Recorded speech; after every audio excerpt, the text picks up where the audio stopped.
what it will look like. So when Ethan does that, then I can show the younger guys what it'll look like when I step into that role that I'm doing this year. And so I'm doing my little twist, my spin to it. But for me to be under him for 3 years and for my time to kind of lead in my own way, it's been real good.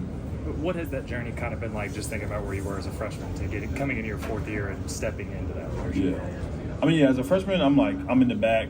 I don't know what to expect. Like, I rely on, like, information from other guys, the leaders, to tell me what to do, and I expect myself to do the same for when that younger guy comes in and I'm the senior that they're looking up to. So, yeah, it's been a journey to not as talking as much to now talking a lot more, because you just know what it looks like. So when you prepare and when you want to build a good team, you will want to tell a younger player how it looks like. Mason, what do you remember about last year's Missouri game? Missouri game, yeah, it was for Missouri, it was disappointing. You know, the way the outcome came. We know we were a good team, and Missouri was good. So the way it ended was unfortunate, but yeah, a lot of learning, a lot of mistakes to learn from that game. So what do you expect about to see them back in Norman this year? Yeah, same thing. Dang, my bad. Same thing. You know, we're gonna have to game plan a little different. You know, new team, new culture, but we expect to really prepare for a good Missouri team. The expectations are so high for you personally this year. What are your own personal expectations, and what garners success in your eyes this year? Yeah, to improve every day, because if I can put my head down and improve, no matter how it looks statistically, like no matter what it looks like, if I can go and look over the film and see that I have more pluses than minuses, or way more pluses than minuses actually, it's like a 51 out of 49 is not as good. But if I can look back and improve every single week and every single day, I think that's a good season for me, because I'm not focused on the destination, I'm focused on the journey. Why is your unit going to be better this year, and why is your team going to be better this year? Yeah, we have a lot of experience. You know, we added Marvin Jones Jr. You know, he has experience from Georgia. He has SEC experience and ACC experience from Florida State. So we just got guys that been in the system for so long. It's my 4th year, PJ's 3rd year, T.Y.'s 3rd year, Marvin's 1st year. He's probably the only. It's him and 3 other people that's 1st year. Last year we had multiple guys, but not as much as we do now. So experience for us helps a lot to know what to expect. And then it's our 2nd year in SEC, so we know how it looks like. What about the team? Because you got a new quarterback, Yeah. new faces, wide receiver. What about the whole team being better? Yeah, for us, we got the pieces in the transfer portal for what we were missing, and our staff did a good job of finding them. And then it's up to our older guys for the offense to tell them what it looks like for their 1st year going to SEC. But yeah, our offense and defense is looking pretty good in the summer right now. Yeah, we gonna go win. We want to go win every week. So for that play of football that happened down this stretch, the mistakes, we can't shoot ourselves in the foot. With the beating Oklahoma, so when we fix those mistakes, we'll know when we play Missouri again that it's a different team, different culture, but it's going to be a lot of the same things we see before. So looking over those mistakes, we know what to fix. Mason, you mentioned the ceiling of this defensive line is really high. How big is it to have that continuity in the interior when you've got so many guys back from last season? It's nice because, experience in college football and in the SEC too, you already know what to expect, you know how to prepare. So I think you know what to take away, you know what to give a little bit more into. So for us, a bunch of us have known each other for more than 3 years. So just you have that level of trust, have that level of a connection, of an interaction that is so strong.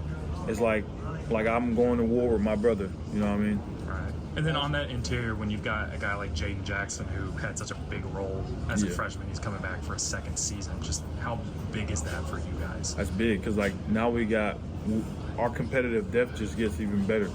You know, for him coming in as a starter, as a freshman, that says a lot, and he has to go do it again, you know. But for to have competitive depth like that, for our 1s and 2s, in a sense right now, to be to really like fighting for that starting job, it's really good for our team because that competitive depth just helps us elevate anybody who wants to get better. Without Danny Stutzman, Auburn, you guys won off the game winning Big Six. What do you remember most about that game? Celebrating. I remember celebrating with our teammates a lot. Like we were like jumping around, we were going crazy, especially when Kip caught that. We call him Kip 6 now. But yeah, just after that, it was like first win in the SEC, so it gave us a lot of confidence for sure. without Danny Stutzman, who are some of the guys that have kind of taken over as vocal leaders on this defense? You know, Kip Lewis, Cole McKenzie, Robert Spritz Jennings. It's just Gentry Williams. It's like no drop off. Like we've been, like I said, when we were freshmen, they were sophomores, so we've been in for them for 3 years. So for him to leave and to leave that type of legacy, you really like almost in a sense of he's still here because a lot of those traits carry into the Kip and Kobe because they were in the linebacker room and they saw him every day. In 2 of the last 3 years when you played in the Red River game, or the years that you've been there, your offense, which I know you're not a part of, has only scored 3 points and 0 points in 2 of those games. When you play a game like that this year where Texas is projected to have one of not the top defenses, does it change knowing that you maybe have like a little less wiggle room on the defensive side? No, it doesn't change. We know it's a one-possession league in this SEC, so we're preparing every week like that. So it's kind of like no change. We just want to go and dominate each play, whether if it's that play it's a touchdown, that play it's a first down, that play we're getting positive yardage. So I know I'm not an offensive, I'm not, but for that, I think they have a pretty good chance, and we're going to be really good on offense. But speaking about the offense, you mentioned Arbuckle, Mateer coming in. Have you seen, just from your defensive perspective, like their cohesion? Can you tell that they've been with each other before? You can tell. Where is he at? He's over there. Yeah, you can tell. He just they probably this is their 4th year together, but it feels like they've been knowing each other a little bit more. Their connection. They're always with the quarterbacks and the offensive coordinator, they're always on the same page. So for him, they're probably like they got that telepathy to read each other's mind. Probably when any time a third down comes, they're probably already thinking the same thing. And if you have a OC and a quarterback connection like that, you're going to be really good. Does that even help you just defensively in terms of even processing the game faster or anticipating? Like, do you see that even kind of making you rise your level too? Yeah, iron sharpens iron. So him being at his best and me being at our best, it's going to go back and forth. So him coming in like a pro is going to help me to how to face other quarterbacks. Was there a moment when Mateer got you guys or you guys got the best of him? Was there moments like that all the during time. the spring and stuff? It's all back and forth all the time, yeah. And then I know the bickering, when you start to make a play, then you start to you talk his stuff, and then when he makes a play, you start to talk his stuff. So it's like back and forth all the time. Compared to last year, how much harder is it, if it is harder at all, to stop the offense during practice? Does it look a lot different from you guys' perspective being on defense? Yeah, it's a lot different because we got a new OC, so what he brought over from Washington State, it looks a lot different. He does a lot more things that we may not seen from previous OCs, but a lot of it's the same. Like a lot of teams run kind of the same thing, just it may look different, but it's mostly the same thing. You only can run so many things with the amount of, I think sideline to sideline is like 53 and 53.3 yards, so you only can run a certain amount of things. But yeah, it's been a lot of the same.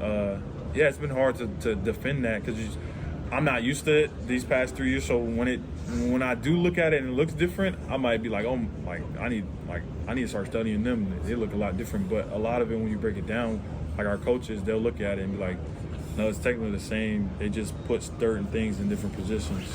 Who's your favorite football player growing up, and what are some guys that you've taken from along the way? Favorite football player growing up? Probably I was a running back growing up, so I liked Ezekiel Elliott. I like Najee Harris. I like the bigger running backs. Coming to Oklahoma, I was big on Nick Bonito. Like he was that role model for me to decide to go to OU because he fits my stature. I like to watch guys that fit my stature. On that outside linebacker type, on the shorter end. So for him, to have his success at OU, I wanted to go do that too. Have my success at OU. Did he teach you anything? Yeah, absolutely. Like any pass rush moves, anything he felt helped him, he gave it to me, and we're texting and all that type of stuff.